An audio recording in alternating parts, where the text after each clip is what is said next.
The category is What the Trans, Darling?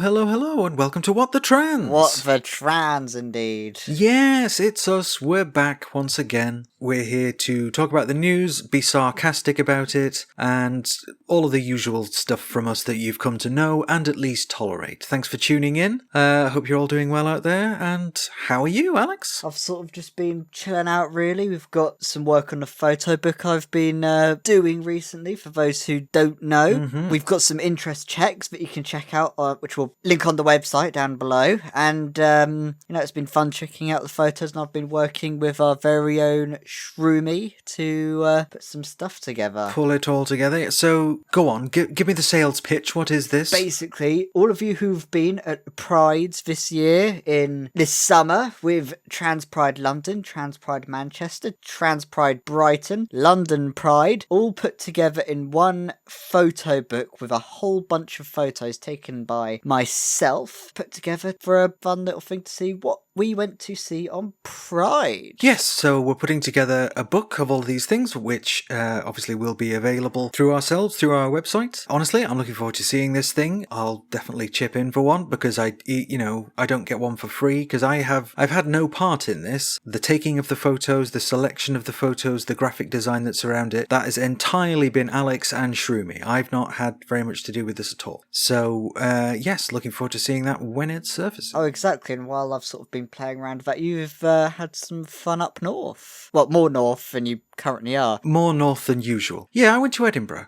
For my birthday, which was great. I really enjoyed it. I had a lovely time, me and the partners. We had some nice food. We did all the touristy type stuff, went to a lovely little witchcraft shop, all of my usual Ashleigh on holiday stuff. But yeah, it was really nice. It was just nice to get out of the city, and it was just one train to get there. I didn't have to change trains in London like we did when we went to Brighton. It was all just get on the train and then get off the train in the city where we're going to be, and made it up to the hotel. And yeah, and because of the Transpennine Express, I think, the train provider, I've only got 2 areas on any one train for where a wheelchair can go, but if it's a power wheelchair, which mine is, it has to go into one particular area, which is also the first class bit. When I heard that, I was like, oh, that is brilliant luck. Yeah, we got free upgrade.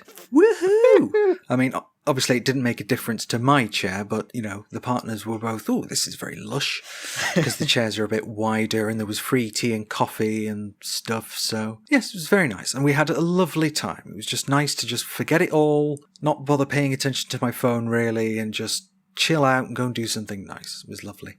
So now I'm back. If not exactly reinvigorated, then certainly I definitely had a nice time. So there was that. Oh, exactly. That witchcraft shop, that sounds fascinating. Yeah, it's the weird shop on the Royal Mile. If you're in Edinburgh, I'm sure you know about it already. But yeah, it was nice. I got a necklace of the Trinity knot, but yeah, it's good.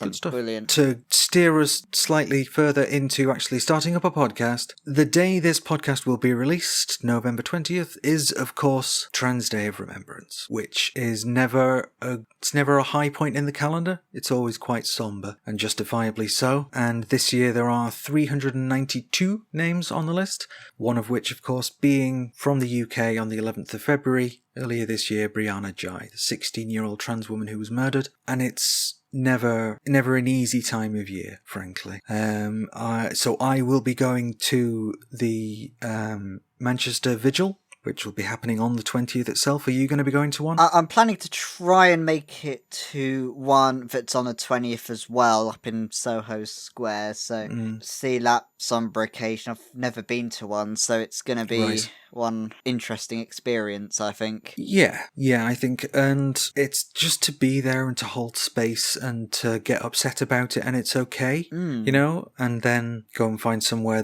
where you can get a nice coffee or mulled wine and warm up with, and that can be nice as well. So we've not put together a massive show full of stuff all about Trans Day of Remembrance, but we would be remiss if we didn't at least talk about it, given that this episode's going to be released on the day itself. Yeah, so that's T-Door. Sorry there isn't more of it, but it's difficult to know what to say, really. It's the heartbreak that is always associated and all the sad stories that just break your heart, and it's never easy to chat about it. It's the hardest part of our jobs, essentially. Yeah, really. It's difficult to know how to move on to the next bit, but I'm going to give it a go anyway.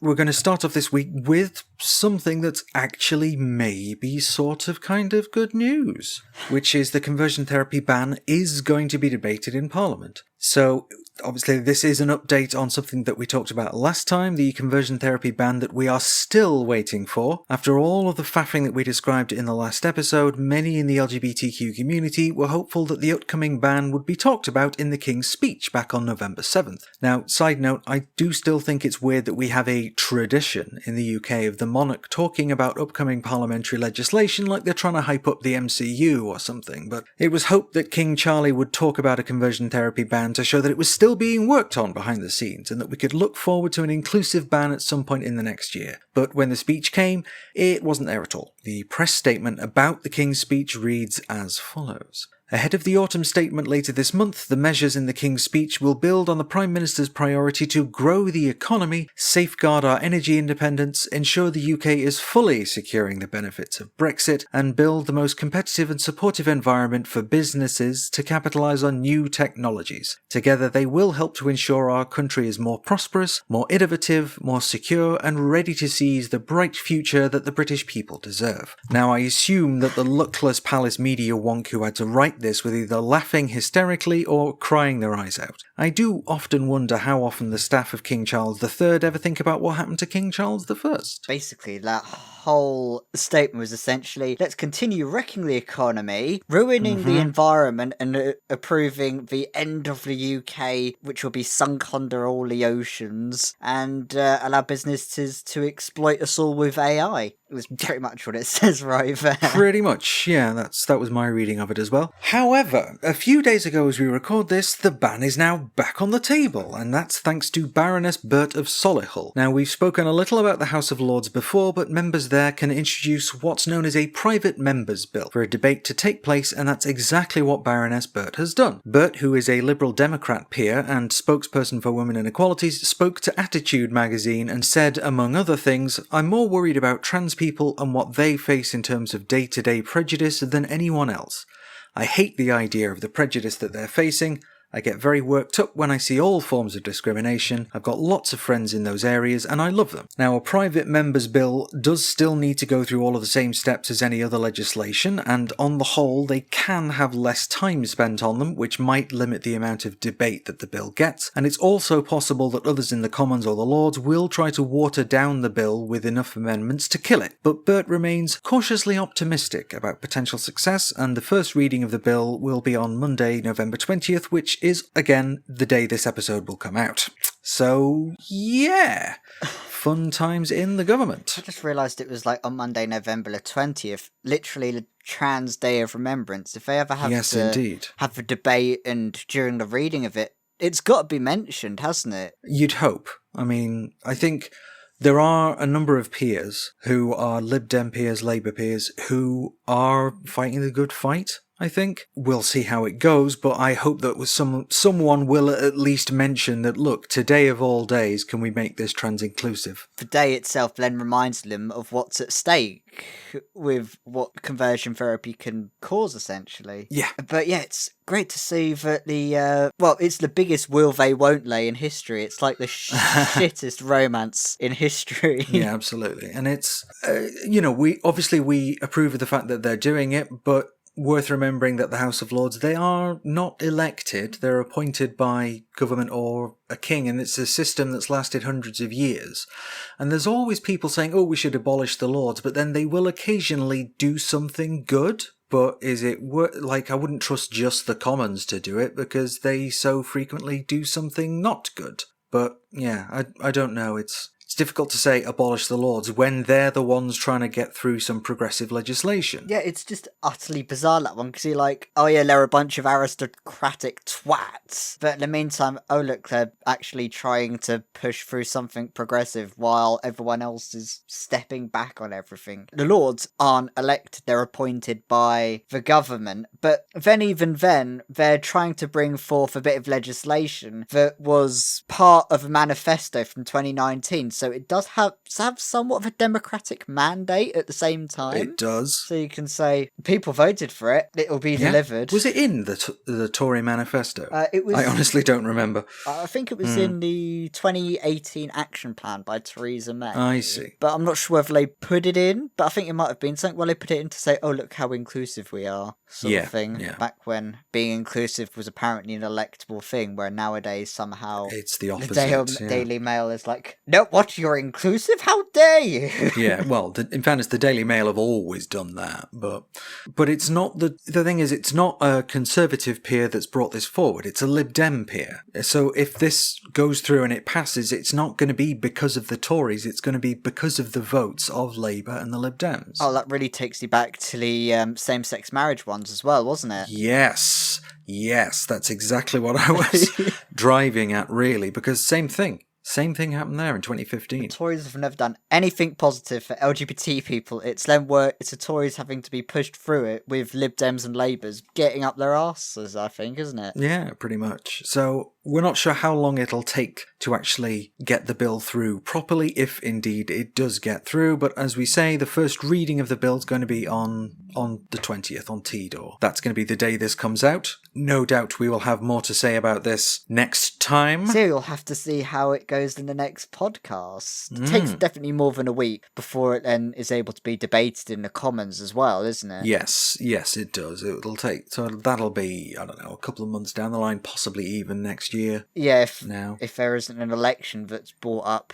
in the middle of it as well. Wouldn't that be It's fun? like, oh look, the Tories like, oh no, we can't have a conversion therapy ban in the Commons. Let's have an election, so it just gets thrown out the window again. Yeah. But in a way, if it does reach the Commons, it will at least force the government to act. Yes. So once it hits the Commons, they have to put a stance in. They have to say it's either we want to ban conversion therapy, or they have to vote against conversion therapy. It will put front and centre whether the Tories will bloody well support us, which they don't. Yeah. But it will get it in True, writing. but they will have to do something with it, won't they? And that what they do or don't do with it will be interesting in itself. The Tories will have to have their written receipts and everything. Yep, they'll have to take a stance on it. So, more on this story as it develops, but we must move on. From something mildly optimistic to something that is utterly horrifying. Unconscionable. So this is basically that we have an update on Sarah Jane Baker, the trans woman currently in a men's prison in the Isle of Wight. I'll briefly recap. Baker spent some time in prison and was out on a lifetime licence when she spoke to Trans Pride London and said something along the lines of punch turfs. Baker herself reported this to the police, who chose to take no action as she was clearly being hyperbolic for effect. But some of the footage of her speaking found its way onto the desk of some turfs, who then tweeted it to the then Home Secretary Suella Braverman, who reshared it with the snide comment, "I'm sure the police will consider the evidence carefully." The case was then reopened and Baker was arrested for incitement to violence. A few months later, Baker had her day in court and was found not guilty. All's well that ends well, yeah? Except no. Baker is still in prison, a men's prison, and will be until early next year. Despite being found not guilty of a parole breach she was charged with, now the Free Sarah Jane Baker campaign, FSJB for short, have announced that Baker is being denied her estrogen, which she has been prescribed for several years now, before and after her original release from prison. She's currently being held on the Isle of Wight, which is a high-security men's prison, mostly known for holding sex offenders. She was moved less some months ago, and FSJB called the decision to move her yet another punitive and transphobic measure being taken against someone who is not even found guilty of the crime that has had her recalled. In a statement given to Workers' Liberty, the FSJB campaign said this: "The prison doctor has now decided to stop her estrogen and has said the appropriate treatment for someone with XY chromosomes who has been castrated is testosterone. He does not acknowledge her gender dysphoria or identity as a trans woman. His proposed treatments amount to a medical detransition. Sarah is suffering several menopausal symptoms now. Her estrogen has been stopped, including hot flushes, night sweats, fatigue, memory and concentration difficulties, and worsening mental health. The only treatment she is being offered to manage this is testosterone, at a dose that would give her the same levels as if she still had testes." So the government decided not to do anything, then reversed course at the direction of Suella Braverman, but was found not guilty, yet will still be in jail until March 2024, and now the prison doctors are refusing to prescribe the medication she needs. There's no other way around it. She's a political prisoner. Yeah. End of. What else could it be at this point? Well, I didn't realise it had gotten this bad, this ridiculous, really. And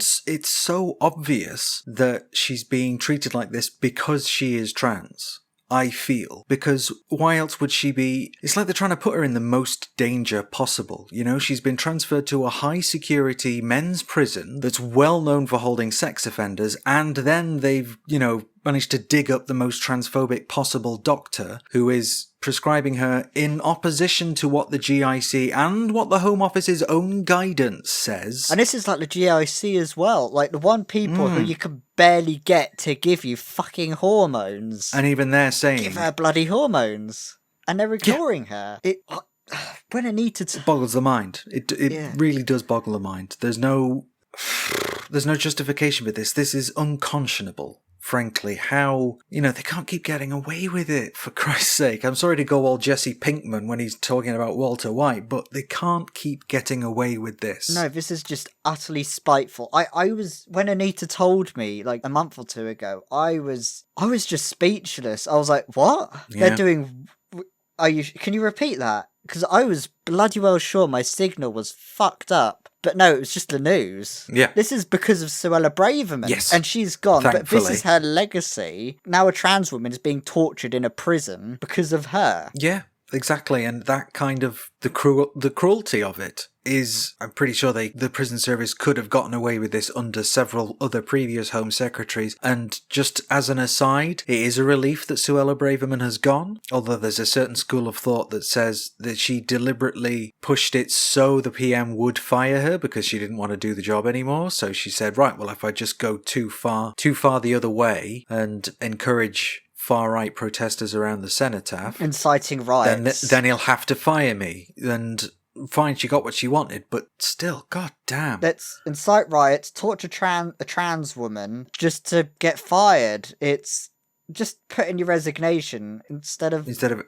goading. I think she tried to drum up a riot at the cenotaph to get fired. I think the torturing a trans woman, she's just done that for free. That's true. Like, that's pretty much it, isn't it? What you've put in the notes is there needs to be a review into this whole process of Sarah being imprisoned and who decided that after being found not guilty she's still in prison for another 6 months. Like, who else would they do that to? Exactly. I think the next Labour MP I'm going to speak to, what you'll see later on in the podcast, next Labour MP, I'm just going to say, there's a trans woman being tortured in prison right now, free her and then do a review of how she got there and get tortured. Yeah. Pretty much. I mean, we know how she got there, but why is she still there? But yeah, no, you're absolutely right. It's just, it knocks you sick, doesn't it? So you know what we're going to say next? Support the Free Sarah Jane Baker campaign. We'll link her GoFundMe so you can fund them and figure out how best to support them, essentially. Yeah, I agree. Share it, talk about it, because I think there's a lot of people, particularly a lot of people outside the trans community, who are just not aware of this, because it's not been really in mainstream media. It's been covered by the LGBT press, and it's obviously been covered by us and other people like us. that was a bit depressing, so let's move on to this story was actually quite satisfying to write. And I've titled this, The ONS Tells Kemi Badenoch to Get Stuffed. So rounding out the news, we do have something a little lighter. So recently in the House of Commons, the Equalities Minister Kemi Badenoch, a sentence I still can't quite believe I have to use, has indicated that she felt that the 2021 census data had overestimated the number of trans people due to methodological flaws. Back in October, during questions in the House, Tory MP and haunted ventriloquist dummy made flesh Philip Hollowbone asked, in its 2021 census, the Office for National Statistics estimates that there are 260,000 transgender people in the UK. Does the Minister agree with the separate Office for Statistics regulation that due to skewed methodology, this number is likely to have been a huge overestimate? Now, just to point out right here, this has immediately become a potentially complicated story because he talked about the Office for National Statistics, or the ONS, which is the government department that runs the census, and the Office for Statistics Regulation, or OSR, which is a different government department and is described as the independent regulatory arm of the National Statistics Authority, which really doesn't clear things up at all in terms of what they actually do, but I believe the ONS gathers the data directly, and the OSR is one of the departments that uses the census and other gathered data for various purposes. So back to Badenoch, and before she said anything, there was a cheer from a number of other Tory MPs at Hollowbone's question, but her response was to first express her concerns about the figures and said that she had ordered an investigation into whether there had been a lack of understanding of the question in the census. I'll just quote her directly here. We need to be very careful about the language. People don't understand what we mean when we use terms like transgender, gender identity. We've got to make sure that they understand that. Presumably she forgot for a moment that none of those phrases were actually used in the census question, which was phrased as, is the gender you identify with the same as your sex registered at birth? Which isn't quite the same thing as the phrase gender identity, although I will concede that it is pretty close. Badenoch also expressed her own concerns about the figures and noted she'd ordered an investigation, telling the Commons that the investigation will publish its results by the end of this year. Well, that investigation has already concluded, and basically told Kemi Badenoch to go and do one. The ONS have said that they are confident in their figures and that some of the results may be unexpected, but this does not necessarily mean that they are wrong. Jen Woolford, who is the ONS's Director of Population Statistics, said, "We have confidence in our gender identity estimates at a national level. However, there are some patterns in the data that are consistent with, but do not conclusively demonstrate, some respondents not having interpreted the question as intended. For example, people with lower English language skills in some areas." Now, this was in reference to the results seeming to show a higher than expected percentage of trans people within some areas with larger ethnic minority groups. But Woolford also then pointed out that some local authorities may attract trans people due to established communities, and unexpected patterns can result from correlations between variables, such as younger age profiles within some ethnic groups. So all in all, it was a big fat sod off to Badenoch's implication, and it's worth pointing out as well that the census figure suggests that 0.5% of the UK population is trans. So all of this fuss, all of this posturing and cruelty and the near daily attack headlines and all of the rest of it for 0.5%. 0.5%. Yep. That's us. And it might be more than that. They were actually concerned that there might be some underreporting because there's going to have been some people who responded to it in a family setting or in a partner setting, and they themselves on the inside feel that they are trans and maybe have told a close friend or a counsellor, but their family doesn't know because they've not come out to them yet. So there may well be an underreporting of the trans figures rather than an overestimate. It's like, if anything, there's more of us than you think. We could be right behind you. Indeed. And there's that old phrase, isn't there, which is, I want to say Disraeli or another sort of Victorian era prime minister who said that, the three worst things is lies, damned lies, and statistics. Isn't it that science always has a liberal bias, is what people say? Yes, yeah. Reality does often have a left-wing bias because that's usually where the truth of it is. Not saying that left-wing people are never wrong, because that's definitely not true either. But, reality, there's a really good article about this. I think it might even just have been on a wiki. And it did sort of have some research behind it and said, well, yeah, here's here's why reality seems to have a liberal bias. It's because people are quite empathic, or it's because facts work out this way, and people that are determined to misconstrue facts often do so without reference to what we might say is the reality-based community. Yes, but that's not to say that all statistics are wonderful and should never be questioned ever, because that's not the case either. Which is why the ONS have been very, very careful and very, quite cagey in what they've said, but they have been so horribly specific. You could say that, yeah, it's sort of like, oh, here's things where it might be lower, here's bits where it's actually higher, but it's just been very specific. And so, they're not going to read anything into that, oh, well, we found, an increased level of trans people in this particular area of this particular town, and we think it's because of this. It's like there are a number of interpretations, and, the truth is likely to be a mix of some of those interpretations rather than one all by itself. So one of those, we give you the numbers, you figure out what to do with them, isn't it? Yeah, pretty much. That's because they gathered the data and other departments actually use it for something. So yes, as delightful as statistics are, let's move on, shall we? Let's go to the meat for this episode, or the tofu if you're a vegetarian, / the butternut squash, or nut rissole, whatever. The main. Yes. Well, there was plenty of food at the Translucent. It was a very good way to have a free lunch as well. Yeah, so this was the Translucent Conference, yes? Oh, indeed. The £7,300 lunch that they said it was at the Translucent Conference, their launch of the Y campaign on the 16th of November, which was yesterday for me now. I went to the Royal Institute of Chartered Surveyors, their main building outside Parliament, and I attended the conference for Translucent, where we had a few panels, some speeches, and free food. Which was the main thing for you, I suppose. It really shouldn't be, but it is. It's like... spent enough money on a train ticket. Oh, exactly. I could gladly sit in a corner and eat the food. But we... In between the eating and the listening to speeches, we spoke to some other people at the conference. We got some very interesting interviews. So just to line up, firstly, we've got Kate Osborne. It's rather a short interview, and I will say before we start, there are some questions I really wish I could have asked. Self-ID, I should have asked about, just pushing them a bit more, just because they're Labour, and I was just too nervous because I was speaking to an MP. So feel free to call me an idiot on Twitter or whatever, because I probably agree, but I'll do better for the next time. And I was too polite. It's all experience. Exactly. So to start with, here's my chat with Kate Osborne. Kate Osborne. Labour MP. So how are you finding the Translucent Conference so far? Well, it's fantastic to be here. I understand it's the first one that they've done, and I hope it's the first of many.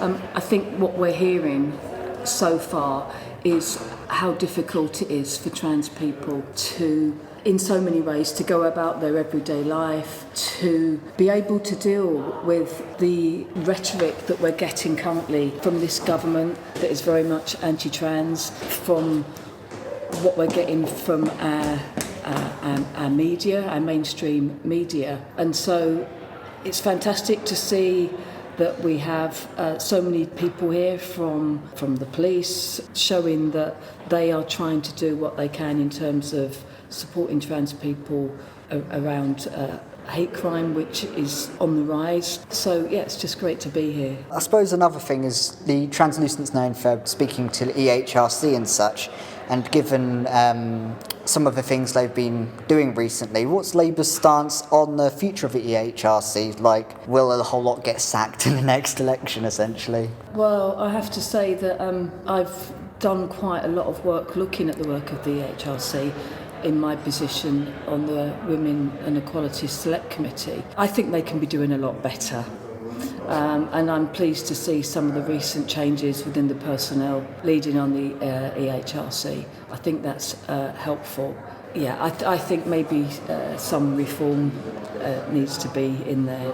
Oh, exactly, because they're appointed by the government at the moment, so there's always questions of their independence, also their funding being allocated by government, isn't it? Yeah, and therefore I suppose you get out what you put in, and maybe we just need to put a bit more in. Indeed, and hopefully... and look at the quality of the output, of course. Thank you very much. Okay, so I do see what you mean, but equally, it's good to hear from an actual MP, isn't it? Even if she was quite equivocal, let's say. I think that's what Claire said, wasn't it? Who we'll hear about later. No, she said circumspect. Circumspect, that was Which it. is why I deliberately avoided using the term circumspect. If you remember from the last podcast, I was saying about what we need to find out is Labour's stance on the future of the Equality and Human Rights Commission, and I should have been asking more about the actual conference itself, because that's what an interviewer does, but I was just too fascinated, and it seemed like there wasn't too much on it, on that front, was there? Well, it's, I think a lot of politicians are trained to use sound bites, so everything's quite a short, pithy answer. I do see what you mean about regretting not pushing it a little more, but it's all experience, isn't it? I think you and I and Shroomy would get 3 very different interviews out of the same person, so don't kick yourself too much. So who's next? This was one of the organisers, wasn't it? Yes, so I chatted with Claire, who's from Claire Trans Talks, or more importantly, she is one of the key members of Translucent, and I basically spoke to her, and when we mentioned earlier about Translucent launching their Why campaign, Claire should be able to explain that a little bit more for everyone. Yes. So I'm with Claire from Claire Trans Talk, who's also from Translucent. Yeah. And we're here at the Translucent conference. How are you finding the conference so far? Oh, I think it's gone really, really well. We've had some brilliant panels and speakers, and I think for some people, or for a lot of people in the audience actually, it's been very, very eye-opening. Oh, exactly. Lots of, like the whole Why campaign and such as well, isn't it? Which probably is bringing out so many... Yeah, I mean, it's just chatting with people just a minute ago, and one of the consistent themes I'm getting from people is that I didn't realise it was that bad. I didn't realise those were the statistics around that. I never really understood this bit. So, what we're trying to do at Translucent is help people put that puzzle together without the noise being created by the anti-trans movement. And we don't have that platform, we don't have that media platform, so we've got to do it in a different way.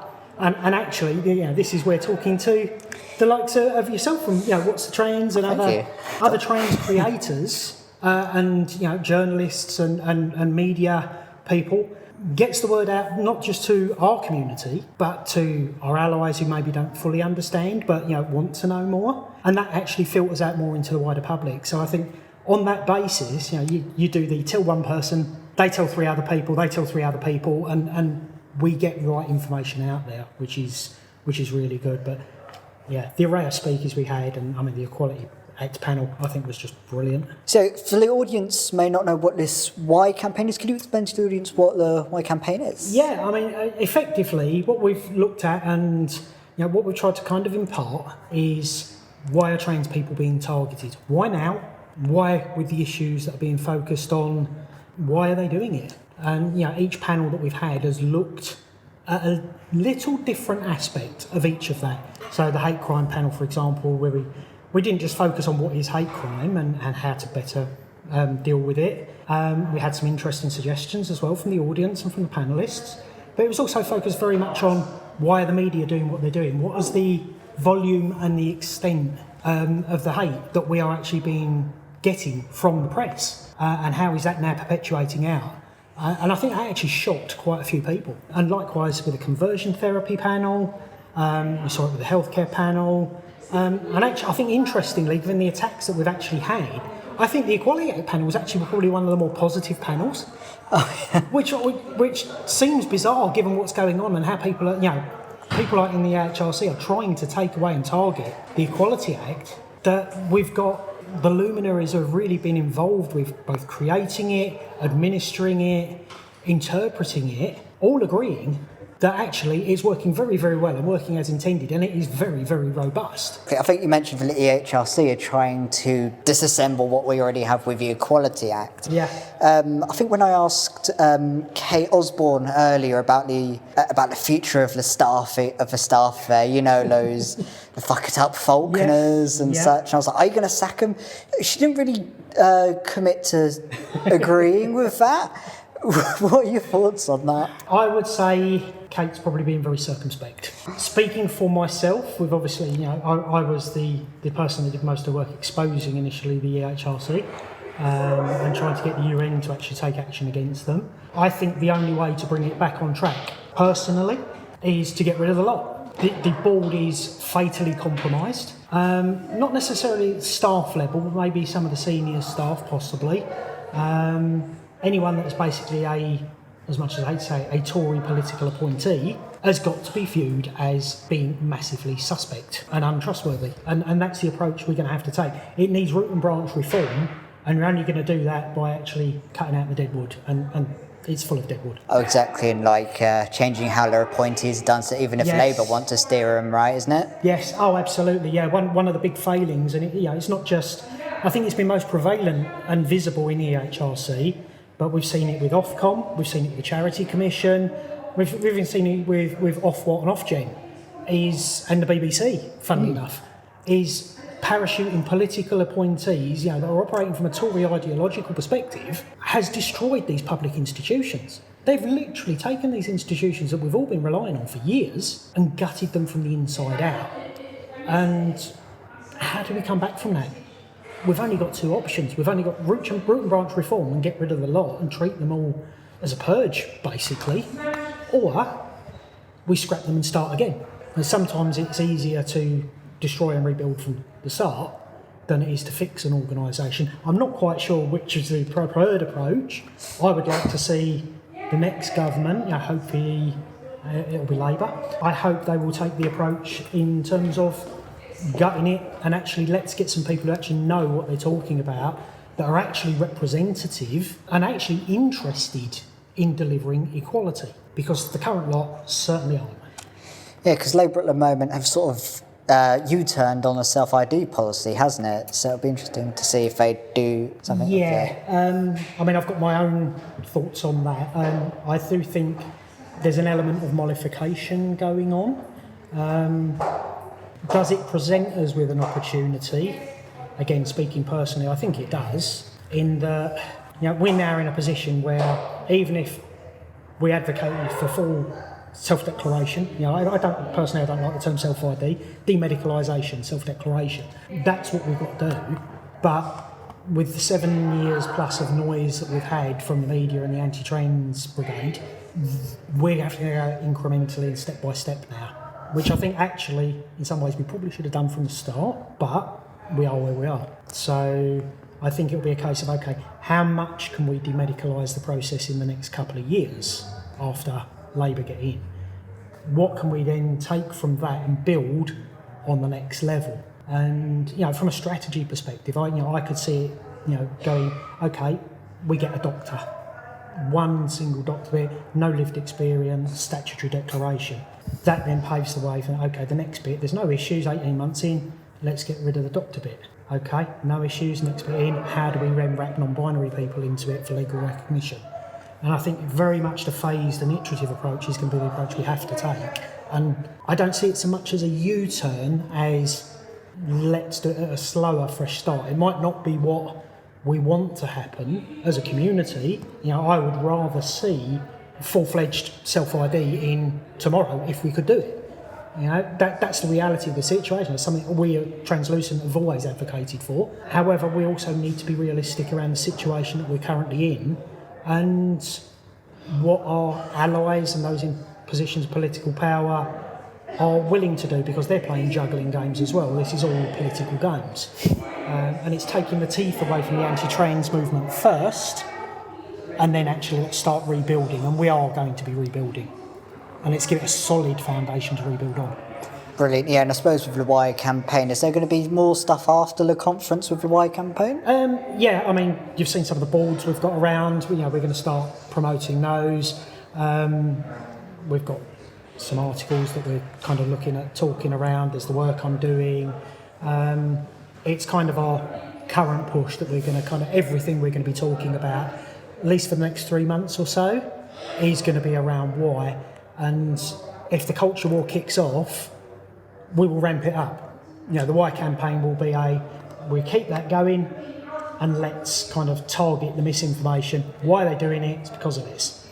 Oh, exactly. And I suppose we'll have to see. I'll have to keep you people up to date with when Translucent have done that. Yeah, I think that'd be that's pretty good. Thank you very much for Thank coming you very on. much, Alex. Oh, so yeah, that was another good interview. That was sort of like one of my last interviews of the day, but that was really interesting. I think Translucent, quite rightly saying, let's sack the whole lot and burn the whole of the EHRC to the ground. Indeed, but then in terms of what comes next, I think the argument that was being made for kind of going quite slowly and doing one thing first and then another, and so I'm sure there's a lot of non-binary people who were just listening to that getting really angry about it because it's them being left on the shelf again. And it's like, you know, they're being dealt with last again. So not 100% sure I agree with everything, but then I don't have to. And that's fine. You know, we're allowed to have a plurality of views. We can still stand beside each other. That's what solidarity is, babes. Oh, indeed. So We can't be barred with lunches, but we can still be fairly solidarity in other ways as well. But yeah, it's sort of, if we've got a march with our non-binary pals, even if it's slowly with our non-binary pals, it's still got to be with them. Although sometimes it's good to just give the Conservatives a bit of a kick up the jacksy in that front. yeah, I mean, whether they're in government or not, really, it's good to do that. You know, and I'm talking literally, not metaphorically try and hurry them along. I'm saying literally kick a Conservative in the bum. Oh, that'll land you in prison.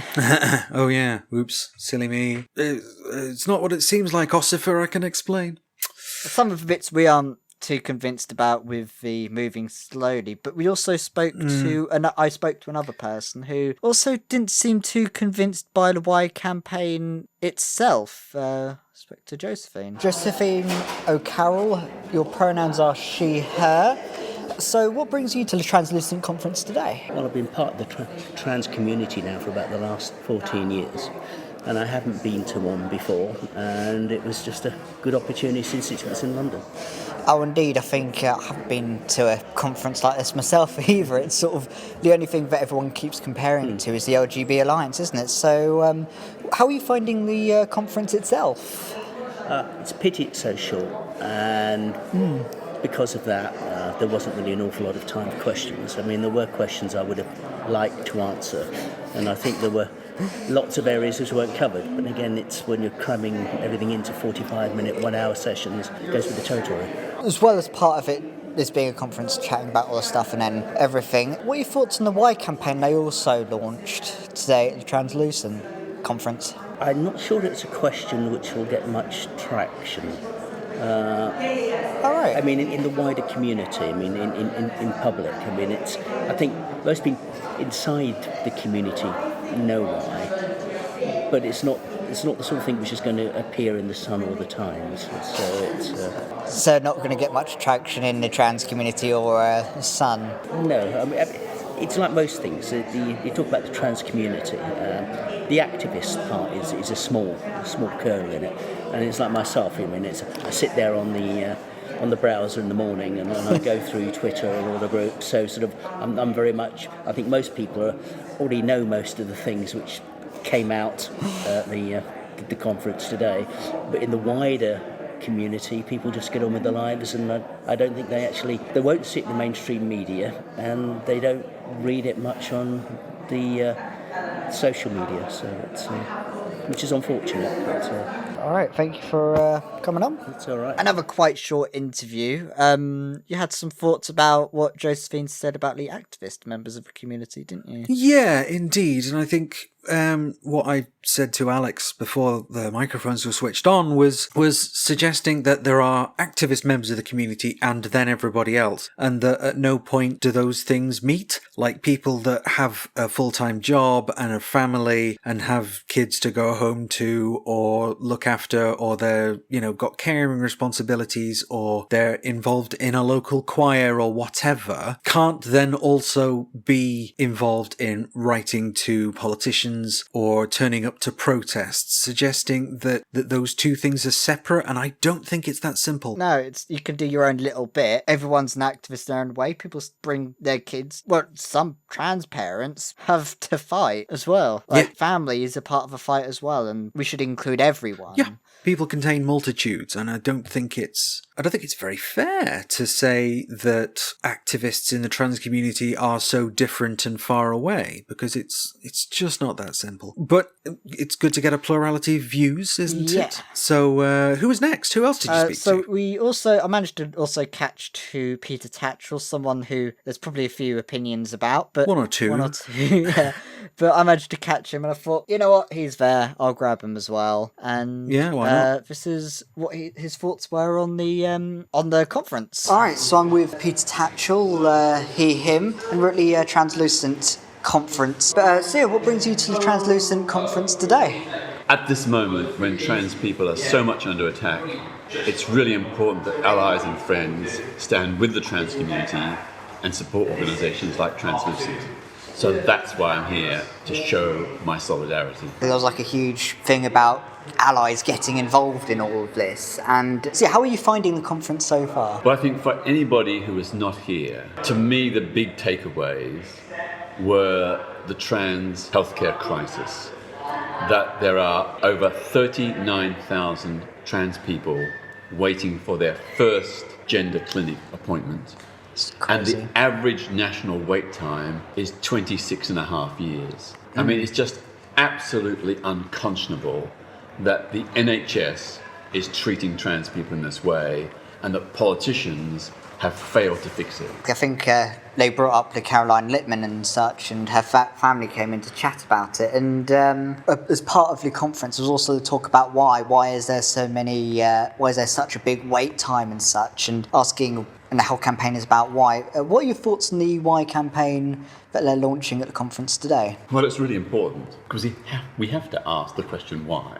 We have to ascertain what is the problem. And as we heard today, partly it's about GPs feeling uncomfortable and not giving referrals. Partly it's about the underfunding of the National Health Service. Partly it's about the toxic campaign against trans healthcare, which is intimidating health workers and those who should be responsible and supporting the trans community.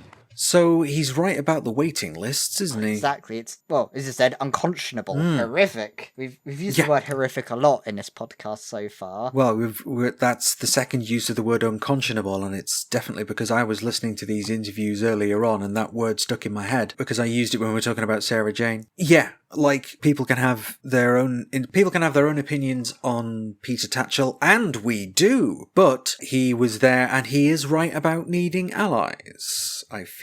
A big theme through some of these interviews I've had is solidarity and having allies and not shooting each other down as much, I think was a bit of a theme between all of them. So it's sort of a thing to consider, actually. But I think after I spoke to Peter, we had some... This is going to be such a good interview, Ashleigh. I'm looking forward to showing you viewers what's going to happen with this one. We have Ross Caveney and Stephen Whittle together in the same interview. I think we've got to have them both on at the same time again, because there was some pretty good stuff here, but we'll let you have a listen and... So, what brings you to the Translucent Conference today? I saw it being, on Twitter, and I contacted Steph and said I'd like to try and make down. I thought she might be doing a day, which she said it was only in the morning. I said, dear God, I've got to catch an early train. Oh, exactly, same here. But I did. And I think it's really important that as a community, we realise that we're only going to sort any of this out by working together. Oh, exactly. It has to be an egoless campaign, because egos get in the way all the time. Oh, it does. We have absolutely to be in solidarity, no matter what the political disagreements. Yeah. I mean, we're fighting a war, and in wartime, you build coalitions. And I have some criticism of some of the sisters and comrades because they just won't play well with others. Absolutely. And I think this has been a real problem, actually, in what's taken place over the last 7 years. If we'd had a solid voice in 2016, we wouldn't be where we are now. And I think the division, it happened in so many different ways, from having a solid voice in Press for Change, which was very grassroots, but of course it was so poorly funded, so it was never going to continue beyond the length that it did. But the principles of actually, we will leave nobody behind. We will leave nobody behind. This is respect and equality for all trans people should be the principles that we're working on now. It's the thing Morgan Page always says, we do not trash each other. Yeah. Morgan, God bless her, has this very simple moral principle. Trans people need not to stab each other in the back, need not to call each other out, except in really extreme circumstances. I mean, we can have private conversations where we say, do you think that's the best way forward? We have to reach coalitions amongst ourselves. We have to be unified, because the only way we're going to have a seat at the table which makes decisions about us. You know, I'm a dyed-in-the-wool Marxist, and I've been waiting for the revolution all my life, but it ain't going to come. No. Probably. Probably.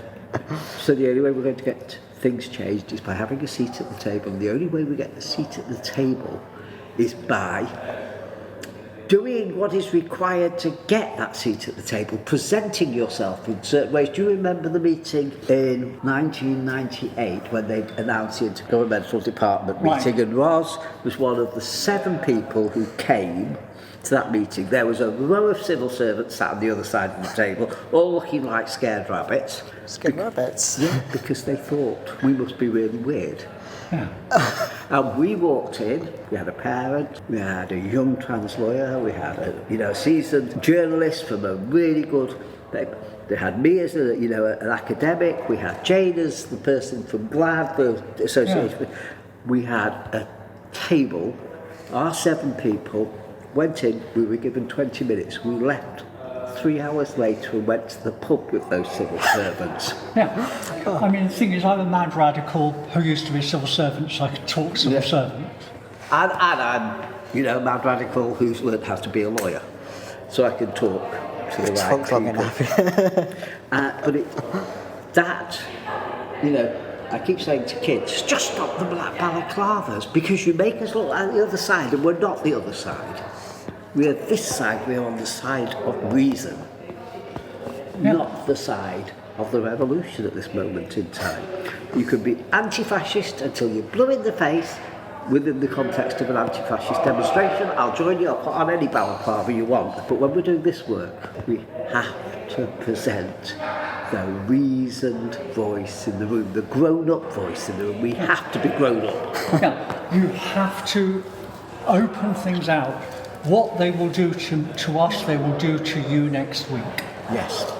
We are the canary in the coal mine. Absolutely. We've been chosen, we were chosen in 2016, not because they really wanted, nobody gave a shite about us really,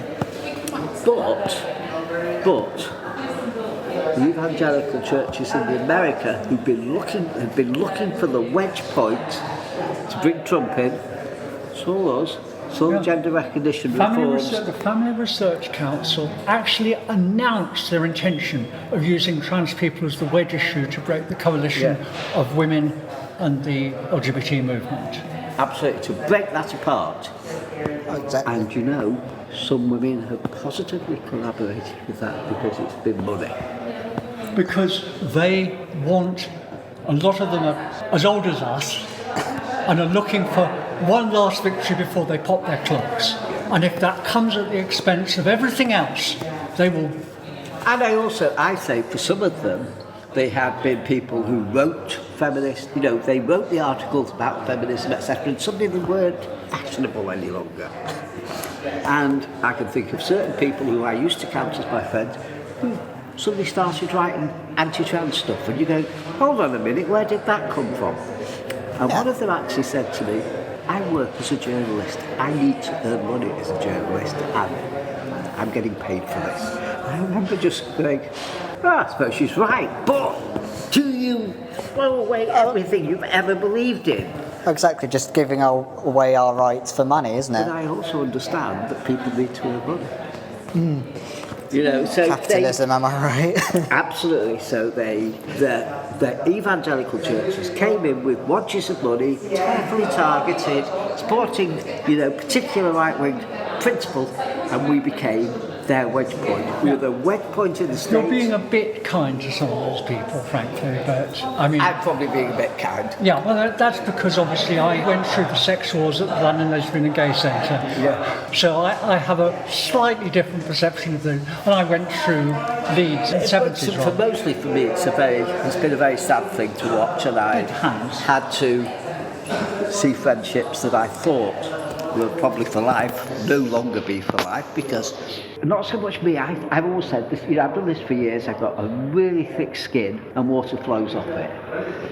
But when you make my wife cry, you will see the fire and fury that a man who has seen his family targeted. Yeah. I mean, I'm always amazed at how little they come after me. I mean, I think it's partly because of the GLF thing. They don't want to, if they talk about me, they have to acknowledge that Rachel and I were there in the Gay Liberation Front. Absolutely. And I think in some ways there are those, you get the stuff on Twitter, etc. So you say nasty things about me, you're never going to know me, I don't give a shite. But I think that my concern about all this is that it is causing so much harm to the young people. I have never known a year like the last year. I used to reckon there was one suicide that succeeded in maybe every 5 or 6 years. How many people have I known commit suicide or know of in the community in my 50 years? Probably 10, maybe less. I've seen 5 in the last year. How can that happen? Well, it happens because these people are making them feel, social media is where they live, and they feel really attacked by it, but also we've not done the right things to say to these young people, we can get resilience as a community. And I think part of the ego thing I talk about is we're not providing the solidarity in local communities that we come together nationally as a community. We have to find a way of doing that, because that's our way forward. It's very noticeable that several of our best and brightest young advocates have just gone quiet. Yeah. Because they've been targeted so hard that they've just retreated into private life. I had a point where I stopped because they were targeting my daughter. Right. And you're going, I can't let that happen. She's going, you have to carry on, Dad. And I'm going, I'm not, because of the harm it is causing you and your mental health. So you have to move in a different way. But I do think finding real life is really important. Your neighbours. Yeah. I sing in a choir in Manchester, a proud chorus, and there's a person who sings in the room who's, they're a cross-dresser. And we were chatting and they said, oh, you live next door to Rick. And I went, oh yeah, I live next door to Rick. I said, does Rick know about you, Tim? He said, oh yeah, no, but for years, doesn't give a shite, And now Rick is a fairly new neighbour to me, and I've helped him out with this stuff and he's helped us out. But suddenly realised, actually, I'm safe with Rick.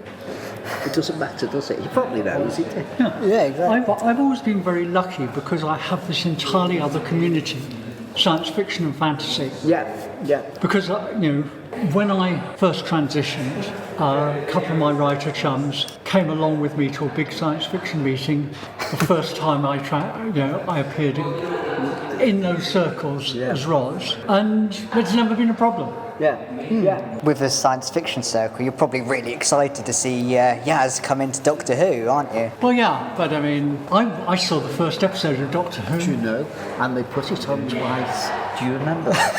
Yeah. The very first episode, because we sat as a kid, so I must have been 7, 8. Remember hiding behind the sofa. I was a few years older, but and it came on the television, and I remember that the following week they did the same episode again, and then they apologised and told us a real episode, and they just said it had been a mistake. Now, everybody said to me, you're making this up, Stephen. This is bloody well is real. I checked it out and it's there on the Wikipedia page. One of the nicest things that happened to me in the last few years was that I actually got to have dinner with Waris Hussain. Oh, wow. Not only that, because I briefly worked in television in the early 70s, I got to talk to Waris, and we talked about the people we both knew. Yeah. You're getting some ancient history Yeah, from well, us. to be honest, I'm loving it, you know. God, next Monday I'm interviewing one of my closest friends at the British Library about his work. That's Neil Gaiman, wasn't it? Yeah. Oh, yes, that was brilliant. I saw about that and I was like, oh, You're going to interview Neil Gaiman? Well, he's one of my oldest friends. Oh my God, I am such a fan of Neil Gaiman's work. I'm a sci-fi fan and fantasy Oh, fan. you know who introduced me, Neil? Go on. Rachel. which Rachel's that? Pollock. Pollock. Who unfortunately died, but because Rachel was lovely and I remember. Because I first met Rachel in 1971 and I knew Rachel for 50 years. Yeah, and you know, we've all got these long history, and sometimes, you know, I know old people are old people. I mean, But old people also have an immense memory.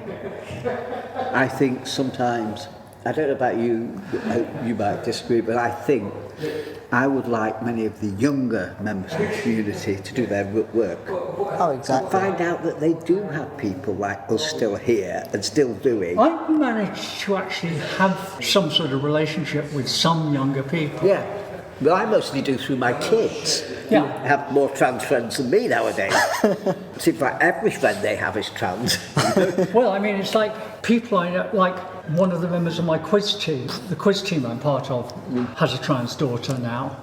And again, in the choir that I'm in, like, you know, I've got friends, there are parents of their allies, but they're singing in the choir and they've got trans kids, and, you know, one of them lives just over the road from me. But there's a whole sense, I sometimes feel that for younger people, when I was young and going through this, there were people there Yeah.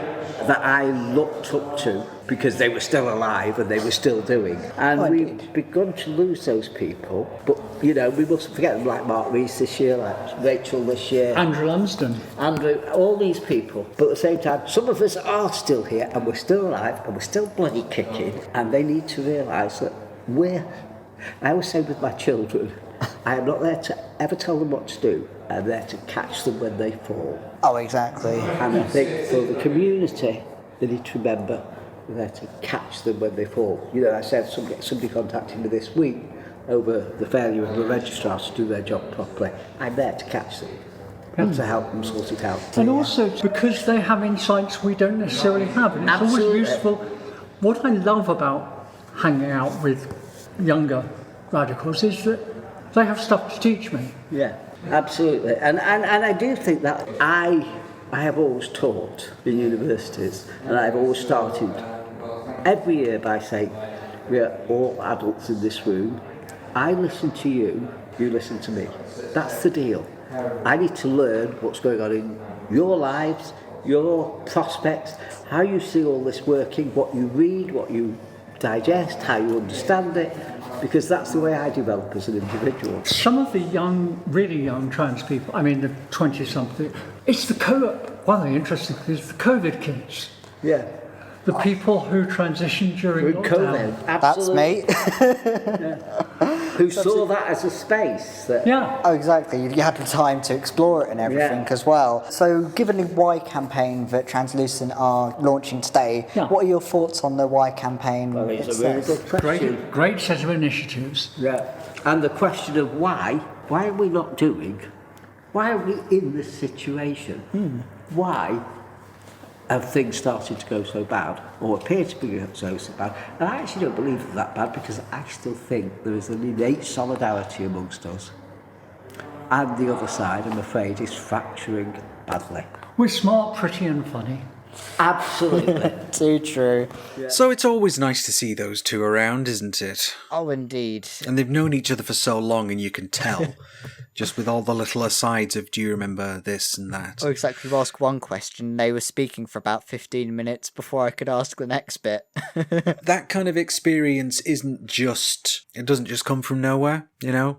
And while there are some things in there that you wouldn't necessarily agree with if you were, we don't have to completely agree 100% of the time with each other, and that's fine, but there is still worth in talking to people that have had quite a lot of experience because of the amount of time that they've been doing this. So some, I suspect, will disagree with Stephen about the balaclavas comment, which is likely a reference to, the black bloc hiding your identity from the enemies. I understand why he says that. I'm not sure I 100% agree, but I don't have to. I'm usually out with my face open myself, which is probably never the wisest idea because someone will probably dox me or something. But some other bits about, I think if you breeze past that bit, there was mentions of a lot of infighting and a lot of egos that happen inside of the trans activism community sometimes. That's always a interesting topic to delve into sometimes. Indeed. I've only been in it for about a year, and my God, sometimes it looks like it's basically a civil war out there. Yeah, it's not great. And I absolutely see what they mean about, let's not trash each other, because the enemy is trying to trash all of us. And so spending our time infighting just makes it easier to steamroll over all of us. Oh, exactly. Divide and conquer, isn't it? Exactly. I think it's literally the stereotype of the divided left is often used for that one. And yeah, a lot of these figures who I spoke to do see a lot of people I'd probably call a moderate. A lot of these people, everyone has some kind of disagreement with some way or another. Some people have had their gripes with Translucent itself at points. It's probably, I mean, as much as we've had some good information from Translucent from the past when I've chatted with them, it's probably best to, I'd probably get kicked for not mentioning it, but that there's some gripes on that side, but... Yeah, I mean, there's people who've had gripes with us. Me and Michelle used to, butt heads occasionally just between ourselves, and we worked within the same organization. So, it's okay to disagree with each other, but try and stand together where it matters and try and be able to agree on enough stuff to be able to work together, I think. That note was mentioned quite a lot during the Translucent conference, and while I was there, you sort of noticed quite a few things as well alongside that. So a whole bunch of times, I remember doing some photography of the LGB Alliance conference a few weeks ago. Yes. You may have seen it on our Instagram. Basically, Translucent set up this conference as a direct comparison to the LGB Alliance conference, which, if you're going to put it out that way, that's just what it was, wasn't it? Though, one curious thing, I've written down like a whole list of things I noticed about it, and one of the points I did notice was that no one really gave out their pronouns on stage. So, well, you did get stickers when you walked into the conference. So I have my little she, they sticker. Actually, no, there wasn't even a she, they sticker. There was just she, her, they, them, or he, him. So there wasn't a great diversity of pronoun stickers. But when people were on stage doing the panels or the speeches, they didn't go, "Hi, I'm Steph," she, her. She just went, "Hi, I'm Steph," or something like that, and then went on. But it would have been nice for people on stage to at least have spotted that one. But... to mention that at least, just so everyone's thinking is like, okay, that person is... And it does bring home the reason we give our pronouns is because it's not always obvious. Oh, exactly. It's the endless spectrum. It's the big spectrum of gender identity, isn't it? It's respect, really, is what it's about, and it's being able to respect each other. So, yeah, a bit disappointing they didn't do that, but something for next time, I'm sure. Yeah, so I think we've mentioned Suella Braverman a shit ton during this podcast today, but she got mentioned quite a lot in this one. Yes. And it was especially brought up, I think we haven't even mentioned this on the pod yet, but during her resignation letter where she absolutely battered or basically said you're not fascist enough to Rishi Sunak. She mentioned on one of the big 4 points trans people. Yes. That got brought up as well, and that's always crazy. It's like you're just putting your site, she basically put her site on refugees and trans people. Yeah. But yeah, that was baffling to me. But yeah, it sort of that came up quite a bit. I mean, justifiably so. It's really strange to be cited in the resignation letter of a Home Secretary. That's not what you'd expect for, once again, 0.5% of a population. Indeed, you've got to plug that number. 0.5%. If you want to know what was specifically covered during the conference, it also mentioned things... Well, it basically had 4 topics that came up on 4 different panels that ran all the way through. So the first one was trans hate crime. It was what part of the Why campaign is explaining why is there a rise in hate crime. They made sure to point to increase in hate articles in newspapers. One curious thing I did notice that did happen was there was a police officer who was meant to join in this thing, but they on that particular panel, but they ran late. So in the middle of this big conference, I saw a police officer just rock up and sit in the front of the auditorium sort of thing. And I was like, why is there a police person? Why is there a police officer there?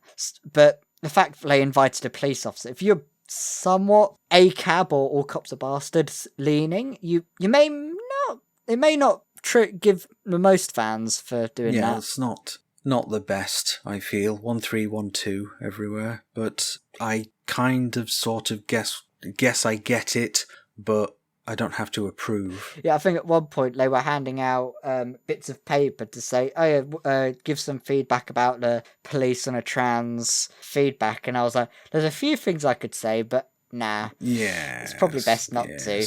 But after that situation with that one, they went on to the Equality Act, where they were talking about the Equality Act essentially and their thoughts about it. There was a lot of I think a lot of opinions that were brought out from it was that a lot of the panel were like, oh yeah, the Equality Act is working okay, but then I'm like, basically they're saying the Equality Act is alright, and this is with Robin Moira Wright, a former member of the EHRC, Nancy Kelly and Stephen Whittle, part of that one. Well, we've previously interviewed half of that panel then, which is pretty good. It's not bad. Oh, indeed. The Equality Act, it works, it's okay, it's fit for purpose, as long as no one goes around trying to adjust it, and no one tries to make the specious argument that, well, turf speech is now protected by the Equality Act, because it kind of isn't, but lots of people like to try and interpret it that way, but anyway. But yeah, briefly after that one, they then spoke about conversion therapy, and it was an interesting one as well. It had some points, but quite frankly, with a lot of the Translucent Conference, it was basically treading over existing ground that was there previously, but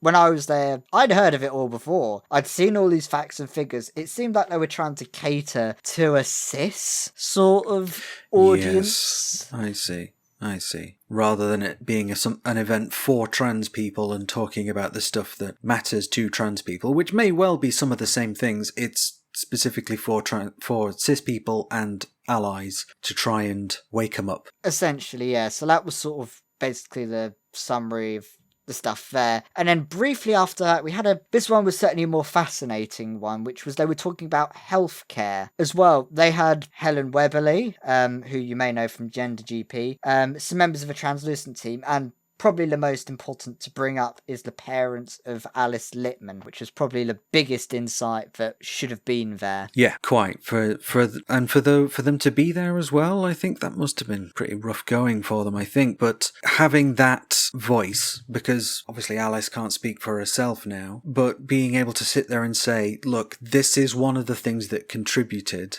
is because it is, and it's contributing every day to people's very poor mental health and thoughts of all kinds of unpleasantness. Don't want to dwell too much on that. It does point to the key topics and basically says why is that happening, and puts it pretty succinctly. Transphobia essentially that's caused it. But I suppose if we were to, so essentially, overall, if we were to look at the conference in a more overall looking light, it was an interesting time there. I certainly enjoyed chatting with everyone there. Yes. Enjoyed the free food. I had some lovely bits of chicken and this lovely chocolate brownie thing that I really wish I knew what it was. And I know I've got some chocolate brownie downstairs I want to eat now after this recording. But yeah, I think I'm going to see how next year's one goes. Hopefully they do one next year, because it seems like it'd be a good way to get free food next year. Yes, and that seems to be the important thing, given how often you've mentioned it. Oh, no, it's great. The main bit was you see allies out there. That's exactly. It's not. Yeah, well, I know we have some allies who listen to the show. And thank you very much for doing that. So but these events do exist because the LGB Alliance have a conference. It only makes sense for allies and trans people to also have a conference or two, in fact I'm pretty sure there's several already, to kind of gather people's thinking together and allow for a networking opportunity, which is why I always used to like them. I'm too socially awkward. I'm like, or anxious. I'm like, oh no, I've got to talk to people.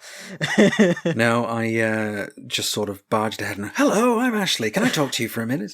But I can't really go charging over in quite the same way anymore because I tend to run over people's toes now and they get very upset because it's a very heavy chair. But you certainly get their attention with that, though. Just like, very true. Now you've got to speak to me. You're trapped under my wheelchair. Yeah. Oh, yeah. Good thinking. Plus, I've got a horn, like a noise I can make, so I'll try that to gather people's attention. So, well, good. I'm glad you went, and I'm glad you had the experience of doing that and doing a few interviews. And we've already talked about, lessons learned. Indeed. But it's good to be able to go to these things, A, to represent us. And B, to meet people and talk to them. Even if it's not a recorded conversation, you can vent to an extent. You can just get a few things off your chest by saying, well, here's what I'm worried about and here's what our listeners are worried about. And exactly. All that. Yeah. So, yeah, well, I'm glad you enjoyed it. So we'll have to send you some more of these things. With that being said, that is now the end of the show. Thank you very much for tuning in once again. We love you. Mwah. If you're not doing so already, do check us out on whatthetrans.com. We are, of course, on Twitter, X, or whatever it's called these days, at whatthetrans. We're on Threads at whatthetrans. You can find us on Instagram. We're on Facebook. And if you'd like to support us on Patreon, please do at patreon.com/whatthetrans. And we are, at this very moment, planning some new fancy benefits for Patreon subscribers because we recognise that we haven't always been the best at keeping up what we're going to do in terms of behind-the-scenes content or Patreon-exclusive content. We're still going to try and avoid doing that, but there is going to be some stuff where Patreons are going to get it several weeks before everybody else does. But more on that when we announce it. But that is cool stuff. There is some cool stuff. It is coming.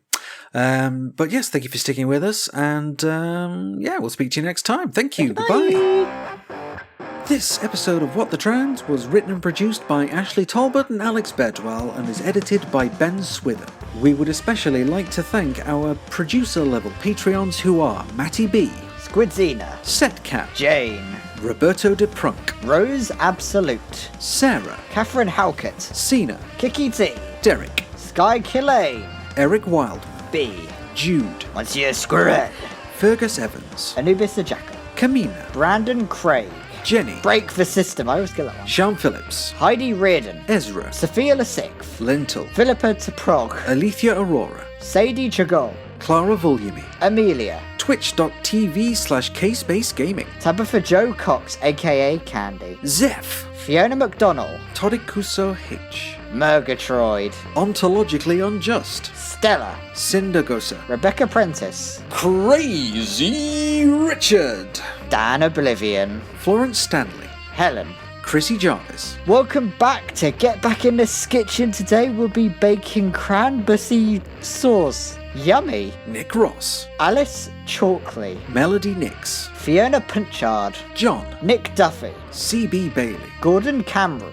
Ted Delphos, Wen Riverop, Vic Parsons, Tila Wild, Patreon user, Vic Kelly, Catherine, Sabrina McVeigh, Cassius Adair, Melissa Brooks, Ian Coonber, Karakan 12, April Heller, Sophie Lewis, Alexandra Lilly, Claire Scott, Ariadne Pena, Lauren Onions, Bernard's Pink Jelly Bean, Lanus, and Chris Hubley. Thank you to you all. Goodbye. Bye.